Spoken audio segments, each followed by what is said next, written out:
Sheldon. Thank you, Mr Deputy Speaker. Many people think of carers as a small but dedicated group. Yet, as we've already heard today, as many as 3 in 5 people will be carers at some point in their lives. There is an estimated 50,000 carers in Wiltshire alone. That's roughly 10% of our county's population, and 3,000 of these are under the age of 24. Mr Deputy Speaker, it could be you or I one day that are a carer, but chances are that we would not realise our role. We would just think that we're caring for our own loved ones. 70% of carers in Wiltshire continue to remain hidden, and it is believed that many of these people do not even understand or recognise their caring status. That is why this week and this debate are so important, and I applaud the member for Eastleigh for calling it today, and also thank the Backbench Business Committee.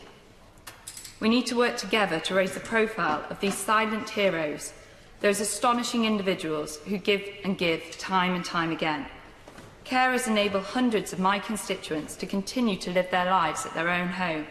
And let's face it, without carers, our NHS would not cope, our care homes would be flooded, and the independence of thousands would be compromised. The care provided is unpaid by the nation's carers, and it is worth an estimated 119 billion a year. However, their role to our community and our economy is actually invaluable. Absolutely. I was delighted that the government made an additional 400 million available to the NHS between 2011 and 15 to provide carers with the breaks that they need from their caring responsibilities, and that we're now looking and developing a new national carer strategy to look what more can be done for existing and future carers. This highlights an understanding and, importantly, an appreciation of the role. Fundamentally, it shows the importance of carers, caring for carers. The charity sector plays a crucial role in enabling carers. And an excellent example is the Independent Living Centre in Semmington in my constituency, a charity which offers first-class impartial advice and solutions for easier living. A support network is equally essential for carers. It can be an isolating role, and one which non-carers often know little about or have little understanding.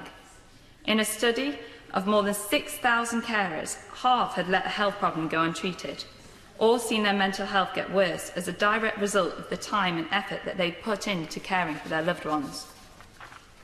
Fun for All is an impressive local charity in Chippenham. One of their aims is to improve the health and well-being of carers by providing social events and breaks. And crucially, what it does is it forges a network between the carers themselves. I've attended one of their own fish and chip lunches with entertainment, and I can assure the House that it is certainly fun for all. Also based in my constituency is Carers Support Wiltshire, who I've volunteered with myself and seen firsthand the enormous level of work, dedication and impact that they have on the lives of local people. Their role as a charity locally cannot be overstated. They help carers to access support, services, education and training, as well as breaks from their caring role. This Sunday they're organising an awareness and fundraising event called Walk a Mile in My Shoes in Chippenham. Last year it proved very successful, and I'm looking forward to participating once again and wish them all success. A key hurdle for carers is what we've already heard about in today's debate, and that is in terms of their employment and juggling the two. Last year we made a massive leap forward when we extended the carers' right to request flexible working arrangements to those who are carers to try and balance the two together. But there are still a number of problems, and it is still a huge challenge to balance the two. And it's often about having the ability to cope, but also a level of understanding from the employer. Wiltshire Carers Support have devised a scheme which tries to raise awareness and understanding, not just to get amongst carers, but also about employers, and they have a whole strategic arm dedicated to this. I've worked with them on this, and I think that although it's in the early stages, it is actually a blueprint of something that we could be replicating out across the country.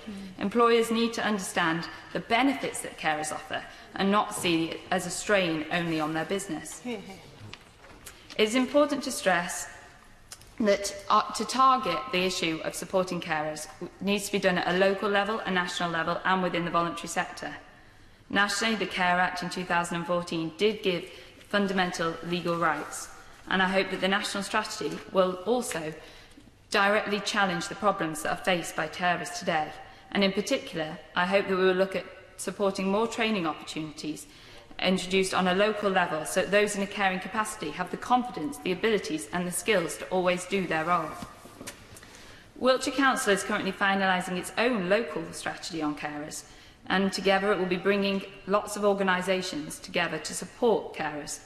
A variety of services are already in action in my constituency, such as complementary therapies, outings, trips, counselling, befriending services, talk and support services, carers cafes. The list is endless, but there is still much more work that needs to be done. Fundamentally, there is a complete and utter lack of understanding of the role of carers and the support that is available. I've seen this time and time in my own constituency surgeries. Lots of constituents have come to me complaining that they're struggling, stressed, worried that they don't know what benefits they're entitled to. If I could have £1 for every time somebody has come that is entitled to the carers allowance yet doesn't realise it, well, I'd have sent out a lot more leaflets by now. So we need to address this head on. We need to go even further, and I'm quite confident that the national strategy will try hard to address this awareness issue and entitlement issue. For instance, a number of the constituents that come to me are actually pensioners, and they don't realise that if their state pension falls below the value of the carers allowance, they are entitled to, in effect, a top-up. Alternatively, if they're not in this bracket, they're also entitled to what is defined as an underlying entitlement to carers allowance, which means that when they are means tested, this is reviewed. I mention these today because I really do think that it's important to stress this and get the message out to any elderly carers that are watching. Would the Honourable Lady give way? Thank the Honourable Lady for giving way, and I absolutely think you've hit the nail on the head in terms of communication. Communicating to carers who feel isolated and vulnerable about the support that is out there, and also about the opportunities to make things better. And I think through today's debate and through the Minister, that's something that indeed that we could look at, communicating better to this group of people. Thank you. I thank my honourable friend. I could not agree more with her comments today. One of the other things that concerns me deeply is that it's very easy to stereotype a carer, yet the reality is very different. The 2011 census identified 166,000 young carers under the age of 18 that are caring for a family member or a friend, of which over 100,000 were under 16. And the real figure, when you actually allow for the hidden carers, is much, much higher. Yes, the Children and Family Act did extend the right to an assessment to support the needs to all young carers under the age of 18.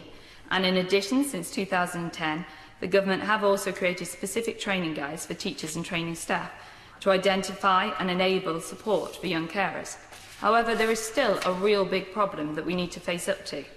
Around 1 in 20 young carers miss school because of their caring role on a regular basis. Young carers often get lower grades. A recent survey showed that the most common grade is a grade D for carers in their GCSEs across the board. Young carers are twice as likely to be NEETs than their peers, and they are therefore more entitled than other groups to the support that we can offer them. This is why I believe it would be completely wrong for me to talk today on the debate without stressing that I completely and utterly support the campaign to allow for the pupil premium to show its understanding of the stresses, the strains and the pressures on young people that are also carers. I would like to say that doesn't being a young carer mean that you also deserve still the same shot in life, the best chances, the best opportunities? It is extremely hard to be a carer at any age. Imagine that, though, whilst you're trying to struggle to cope with GCSEs or A-levels and doing your schoolwork and grow up at the same time.